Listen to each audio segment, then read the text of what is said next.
Welcome back to you all in my English channel, Mr. Perfect English Question Answer Series Part 2.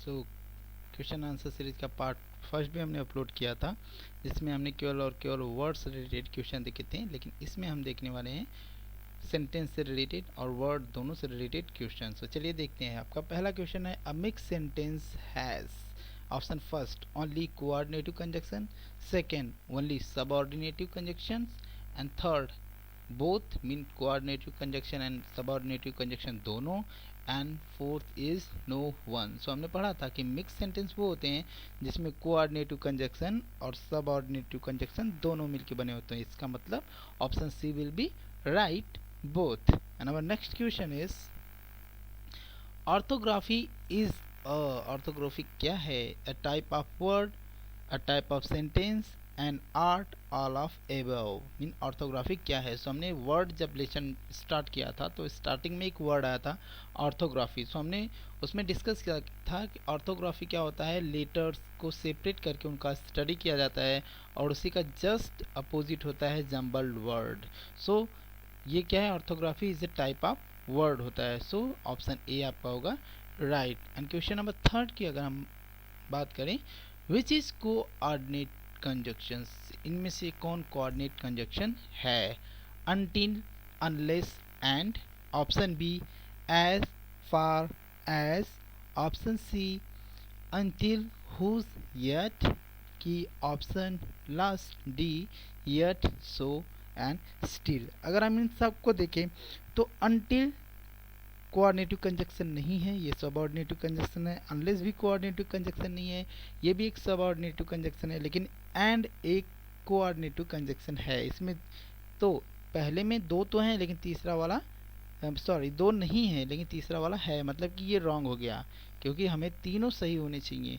सो अगर हम second बात करें, as far as, जो कि एक क्या है, एक ये सबऑर्डिनेटिव कंजक्शन है। लेकिन नाइदर नॉर की अगर हम वही बात करें तो नाइदर नॉर एक कोऑर्डिनेटिव कंजक्शन है। इसमें भी आप बी वाले ऑप्शन में भी देखेंगे तो एज फार एज नहीं है कोऑर्डिनेटिव कंजक्शन, लेकिन नाइदर नॉर है। तो इसका मतलब ये भी हमारा रॉन्ग हो गया। थर्ड हम देखिए अनटिल, जैसे कि अभी हमने बात कहा फर्स्ट ऑप्शन में कि अनटिल एक सबऑर्डिनेटिव कंजक्शन है, मतलब कि ये वाला ऑप्शन भी हमारा रॉन्ग हो गया। अनटिल सबऑर्डिनेटिव कंजक्शन है, हुज भी सबऑर्डिनेटिव कंजक्शन है, जबकि येट क्या है, कोऑर्डिनेटिव कंजक्शन है, मतलब ऑप्शन सी भी हमारा रॉन्ग है। एंड फोर्थ की अगर हम बात करें तो देखिए येट भी आपका क्या है, कोऑर्डिनेट कंजक्शन है, सो भी कोऑर्डिनेट कंजक्शन है, and still is also a coordinate conjunction. It's mean your option D will be right.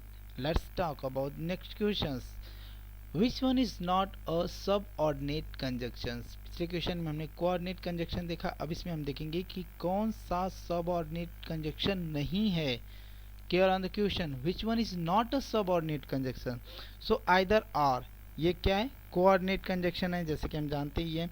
As thought, ये सबऑर्डिनेट कंजक्शन है, विच भी सबऑर्डिनेट कंजक्शन, एंड व्हाट भी सबऑर्डिनेट कंजक्शन है।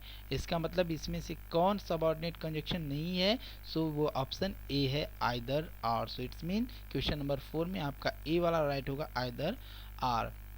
And our next question is, a simple sentence always added by. एक simple sentence किन conjunction से add किया जाता है? Option first coordinate conjunction, option B subordinate conjunction, option C both mean subordinate conjunction और coordinate conjunction दोनों से, या फिर फोर्थ वाला है नो वन। सो अगर हम पहले को बात करें तो कोऑर्डिनेट कंजक्शन, तो एक बार आप शॉर्ट में एक सेंटेंस को हम डिस्क्राइब कर दे रहे हैं जिससे आपको ये क्वेश्चन क्लियर हो जाएगा। देखिए सिंपल सेंटेंस क्या होता है, जिसमें केवल एक सब्जेक्ट और एक वर्ब होने चाहिए, एक फिनिट वर्ब या फिर मेन वर्ब होना चाहिए। सो इसमें कहीं भी कंजक्शन की जरूरत नहीं पड़ी, मीन सिंपल सेंटेंस में कहीं भी कंजक्शन कोई नहीं होता है। सो इसमें से ना तो कोऑर्डिनेट कंजक्शन वाला राइट होगा, ना तो सब ऑर्डिनेट कंजक्शन का, ना तो आपका थर्ड बोथ राइट होगा, बल्कि यहाँ पे हो जाएगा फोर्थ वाला नो वन, मीन इनमें से कोई भी नहीं। नेक्स्ट क्वेश्चन है, when two or more than two simple sentence join or joined by coordinate conjunction that is called. अगर कोई दो या दो से ज़्यादा सेंटेंस कोऑर्डिनेट कंजक्शन सेट होते हैं सो उनको हम किस टाइप के सेंटेंस कहेंगे। आपका ऑप्शन है simple sentence, compound sentence, complex sentence and last है मिक्स सेंटेंस। तो चलिए शॉर्ट में देख लेते हैं। सिंपल सेंटेंस में कोई भी कंजक्शन यूज सिंपल सेंटेंस में कोई भी कंजक्शन यूज नहीं होता। कंपाउंड सेंटेंस में कोऑर्डिनेट कंजक्शन यूज होते हैं। कॉम्प्लेक्स सेंटेंस में सब ऑर्डिनेट कंजक्शन यूज होते हैं एंड मिक्स सेंटेंस में कोऑर्डिनेट एंड सब ऑर्डिनेट दोनों यूज होते हैं। सो इसमें आपका दिया है when two or more than two simple sentence join by coordinate conjunction। सो वो कौन सा सेंटेंस हो जाएगा आपका जो कि कोऑर्डिनेट कंजक्शन सेट होता है, तो वो सीधे सीधे आपका हो जाएगा कंपाउंड सेंटेंस, क्योंकि इसमें two or more than two simple sentence when added by a coordinate conjunction that is called compound sentence. आपने बहुत अच्छे से पढ़ा है। अगर आपने वीडियो को केयरफुली देखा होगा सो बहुत ही क्लियरली आप इसका आंसर एंड सिंपली वे में दे सकते हैं। Next question, question number 7। Interrogative sentence is a type of sentence according to their. Interrogative sentence एक सेंटेंस का टाइप है, वो किस अकॉर्डिंग है।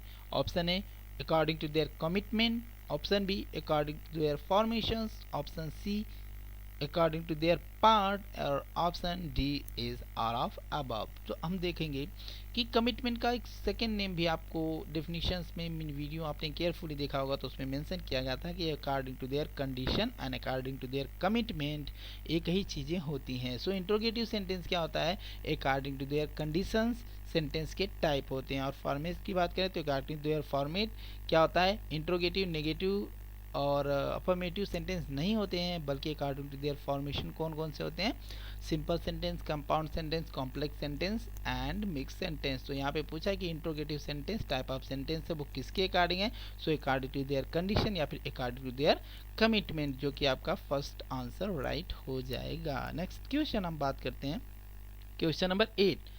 How many type of interrogative sentence, how many type of interrogative sentence, interrogative sentence के कितने types होते हैं, 1 2 3 और 4। सो 1 is not possible, 2 may be possible, 3 may be possible and 4 may be possible। so there is 3 question which can be possible। so अगर हम बात करें तो हमने आपको वीडियो में मेंशन किया था कि फर्स्ट क्वेश्चन में होते हैं कि जो पहले अपना हेल्पिंग वर्ब लाते हैं और क्वेश्चन पूछते हैं, क्योंकि इंट्रोगेटिव सेंटेंस क्वेश्चन ही पूछते हैं, आस्क द क्वेश्चंस। सो पहले कंडीशंस ये होते हैं जो कि क्वेश्चन पूछने के लिए हेल्पिंग वर्ब लाते हैं। दूसरे टाइप ये होते हैं कि जो क्वेश्चन पूछने के लिए WH वर्ड लाते हैं। एंड तीसरी कंडीशंस ये होती है जो कि टैग फॉर्म के द्वारा क्वेश्चन पूछा जाता है। So according to these 3 conditions there is 3 option will be right, mean option C 3 will be right. पहला WH word, second yes no type of interrogative sentence. So चलिए क्लियर देख लेते हैं। पहला होता है yes no type interrogative sentence, second होता है WH type interrogative sentence and third होता है टैग टाइप इंट्रोगेटिव सेंटेंस। तो 3 ऑप्शन आपका सी वाला राइट होगा। Question number 9। Object is a element of sentence who always come on. एक ऑब्जेक्ट सेंटेंस का एक क्या होता है, पार्ट होता है। ऑब्जेक्ट सेंटेंस का एक पार्ट होता है, वो किस प्लेस पे आता है। Option first place, option B second place, option C third place and option D is fourth place. So जैसे कि हम फॉर्मेट जानते हैं कि subject, verb, object, complement and adverbial. तो सब्जेक्ट पहले आता है, फिर उसके बाद वर्ब आता है, फिर उसके बाद ऑब्जेक्ट आता है, फिर उसके बाद कॉम्प्लीमेंट आता है एंड लास्ट में एडवर्बियल आता है। ये सेंटेंस के फॉर्मेट होते हैं। तो अगर हम ऑब्जेक्ट की बात करें तो ऑब्जेक्ट हमारा थर्ड प्लेस पे आ रहा है, क्योंकि सब्जेक्ट वर्ब के बाद थर्ड प्लेस पे आ रहा है। So that will be third place, option number C will be right। and our next question is coming here, question number 10। the word ready mean ready is which type of word। so अगर हम option देखें so indeclinable word, exclamatory word, jumble word और orthographical word। so इनमें से अगर हम देखें तो indeclinable word are those type of word who never became change, जो कभी चेंज नहीं होते उनको इन डिक्लाइनेबल कहते हैं। तो लेकिन रेडी को क्या, हम रेडी को रेडी भी कहते हैं, रेडीज भी कहते हैं, ठीक है। तो इसके फॉर्म चेंज होते रहते हैं, मीन इनडिक्लाइनेबल वर्ड तो रेडी नहीं होने वाला है, क्योंकि रेडी चेंज होता रहता है। एक्सक्लेमेटरी वर्ड की अगर हम बात करें तो इन शॉर्ट हमने बताया था कि उसके लास्ट में, किसी वर्ड के लास्ट में एक्सक्लेमेटरी मार्क लगा होना चाहिए, लेकिन रेडी के लास्ट में एक्सक्लेमेटिव मार्क नहीं लगा है, मतलब एक्सक्लेमेटिव वर्ड रेडी नहीं है। जंबल वर्ड की बात करें, सो जंबल वर्ड वो वर्ड होते हैं जो कि अपने एक्यूरेट फॉर्म में नहीं होते हैं, बल्कि इधर उधर करके लिखे जाते हैं। सो READY रेडी एक एग्जैक्ट फॉर्म में है, मतलब ये जंबल वर्ड भी नहीं है। नेक्स्ट है ऑर्थोग्राफिकल वर्ड। सो ऑर्थोग्राफिकल वर्ड के बारे में हमने पढ़ा था कि ऑर्थोग्राफिकल वर्ड एक क्या होता है, इंस्टीट्यूशन होता है, एक क्या होता है, ये एक संघ होता है जिसमें हम वर्ड के लेटर्स की डिस्कस करते हैं, उनके फॉर्म को अलग अलग लिख के। और ऑर्थोग्राफिकल वर्ड का उल्टा क्या होता है, जंबल्ड वर्ड। सो READY हमारा क्या हो जाने वाला है, ऑर्थोग्राफिकल वर्ड। और इसमें से अगर कोई भी क्वेश्चन आपको समझ नहीं आ रहा है तो इसका मतलब आप वीडियो को केयरफुली नहीं देखें, जाइए एक बार फिर से देखिए, क्योंकि आप इन चीज़ों को अभी अगर समझ गए तो अच्छा है, नहीं तो बाद में आपको टाइम इनको पढ़ने के लिए नहीं मिलने वाला है। सो नेक्स्ट क्वेश्चन की बात करते हैं, question number 11। A phase has no, एक फेज में क्या नहीं होता है, एक subject, object, meaning, all of this. इसमें से क्या फेज में नहीं होता है। सो हमने पढ़ा था फेज में ना तो सब्जेक्ट होता है, ना तो ऑब्जेक्ट होते हैं, और ना तो उनकी मीनिंग निकलती है, मतलब कि ऑप्शन डी, मतलब कि ऑल ऑफ दिस, इसमें से कुछ भी नहीं होता है। ऑप्शन डी आपका ऑल ऑफ दिस राइट हो जाएगा। नेक्स्ट क्वेश्चन की अगर हम बात करें, question number 12। A class has no, एक क्लास में क्या नहीं होता है। ऑप्शंस देख लेते हैं, subject, object, meaning, all of this. तो हमने क्लास की डिफिनेशन पढ़ी थी कि एक क्लास में सब्जेक्ट और ऑब्जेक्ट तो होते हैं, बट उसकी मीनिंग नहीं निकलती है, मतलब कि option number C, meaning is right answer. Next question is which one is last element of a sentence. Sentence का कौन सा लास्ट एलिमेंट होता है। सो हमें ऑप्शन देख लेते हैं एक बार पहले, subject, object, complement and adverbial. So इसमें अगर हम बात करें इस सेंटेंस के फॉर्मेट की, तो सबसे पहले सब्जेक्ट आता है, फिर वर्ब आता है, फिर ऑब्जेक्ट आता है, फिर कॉम्प्लीमेंट आता है, फिर एडवर्बियल आता है। सो इन सभी में आपको सबसे लास्ट में एडवर्बियल देखने को मिल रहा है, मतलब कि एडवर्बियल क्या हो जाएगा हमारा, adverbial will be our right answer. And next question अगर हम बात करें, question number 14। Form word are also called, form word को और किस नाम से जानते हैं। सो जैसे कि हमने बताया था आपको कि grammar word and function word दोनों फॉर्म वर्ड के ही होते हैं, तो इसमें फर्स्ट ग्रामर वर्ड भी सही है, सेकंड फंक्शन वर्ड भी सही है, इसका मतलब बोथ वाला आंसर हमारा क्या हो जाएगा, राइट हो जाएगा। So option C will be right in question number 14। And next question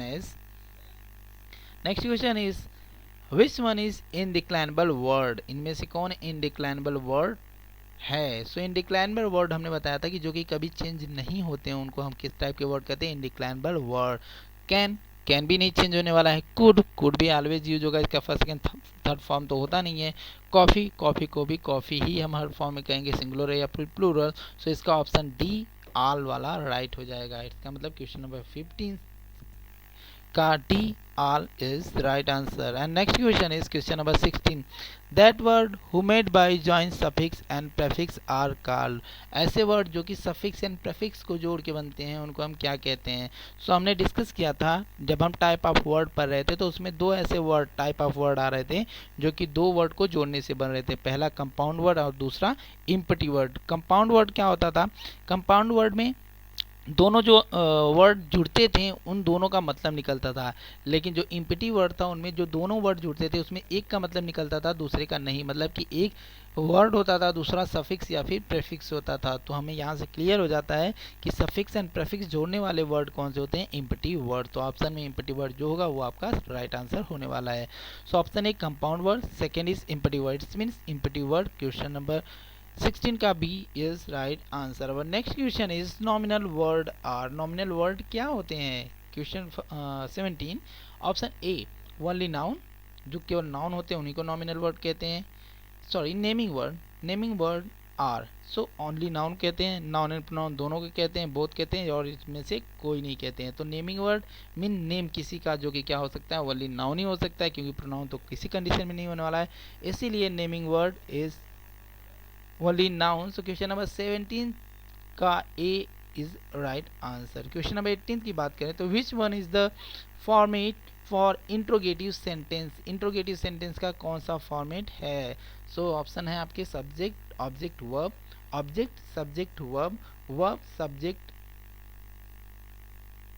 verb and subject verb object. So सबसे पहले हम डिस्कस करते हैं कि सिंपल सेंटेंस जो होते हैं, इंट्रोगेटिव सेंटेंस जो होते हैं, उसमें या तो WH पहले आएंगे या फिर क्या आने वाले हैं आपके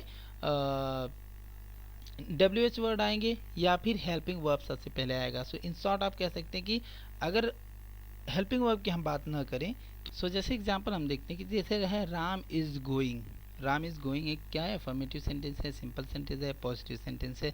अगर हम इसको इंट्रोगेटिव बनाएं तो क्या होगा, is Ram going, is Ram going, ये इंट्रोगेटिव होगा। सो इसमें क्या आ रहा है, सबसे पहले वर्ब आ रहा है, फिर उसके बाद सब्जेक्ट आ रहा है, उसके बाद ही ऑब्जेक्ट आ रहा है। तो ऐसा फॉर्म जिसमें पहले वर्ब आए, फिर सब्जेक्ट आए, उसके बाद ऑब्जेक्ट आए, वो क्या होने वाला है, वो इंट्रोगेटिव सेंटेंस का फॉर्मेट होने वाला है। सो ऑप्शन सी अगर आप देख लें तो पहले वर्ब, सब्जेक्ट, फिर बी, सॉरी यहाँ पे ओ होना चाहिए, ऑब्जेक्ट। सो आपका ऑप्शन नंबर सी क्या होगा, राइट आंसर होने वाला है। क्वेश्चन नंबर 19 की अगर हम बात करें, which one is the format for the positive sentence. So positive sentence means simple sentence. Okay, so इसमें पहले सब्जेक्ट आएगा, वर्ब आएगा, ऑब्जेक्ट आएगा, कॉम्प्लीमेंट आएगा, या फिर उसके बाद एडवर्बियल आने वाला है। तो चलिए इसमें देखते हैं, सब्जेक्ट ऑब्जेक्ट वर्ब जो कि किसी का भी फॉर्मेट नहीं होता है, option A wrong. Option B की अगर हम बात करें तो किसी भी सेंटेंस में ऑब्जेक्ट पहले नहीं आता है, पहले सब्जेक्ट आता है, हमें पता है। सो ऑप्शन बी भी हमारा रॉन्ग हो गया। ऑप्शन सी, ठीक है, वर्ब तो पहले आता है, बट वर्ब अगर पहले आ गया तो वो क्या होता है, इंट्रोगेटिव सेंटेंस होता है, हमने अभी पढ़ा। सो लास्ट हमारा बच जाता है सब्जेक्ट वर्ब ऑब्जेक्ट, जो कि पॉजिटिव सेंटेंस का फॉर्मेट है। सो क्वेश्चन 19 का हमारा डी वाला क्या हो जाएगा, right answer. So last question of today's series is question number 20, which one is a format for the negative sentence. Negative sentence का फॉर्मेट कौन सा है, subject verb object plus not, subject verb not plus object, subject plus not plus verb plus object, या फिर no one. सो चलिए confusion को दूर करने के लिए हम एक छोटा सा एग्जांपल लेते हैं। Ram is playing.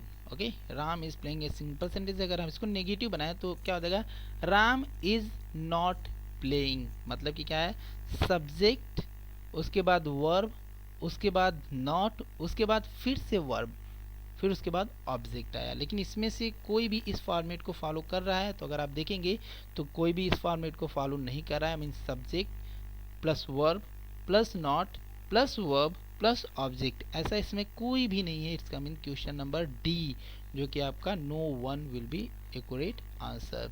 सो आज के लिए बस इतना ही, और नेक्स्ट पार्ट ऑफ वीडियोस में हम लेके आने वाले हैं टैग क्वेश्चंस के, मीन इंट्रोगेटिव सेंटेंस में कितने टाइप के क्वेश्चंस बनते हैं उनके बारे में एक छोटी सी वीडियो होगी। सो अगर आप तक आपने हमारे चैनल को सब्सक्राइब नहीं किया है तो सब्सक्राइब करें, लाइक करें, शेयर करें और हमसे जुड़े रहें।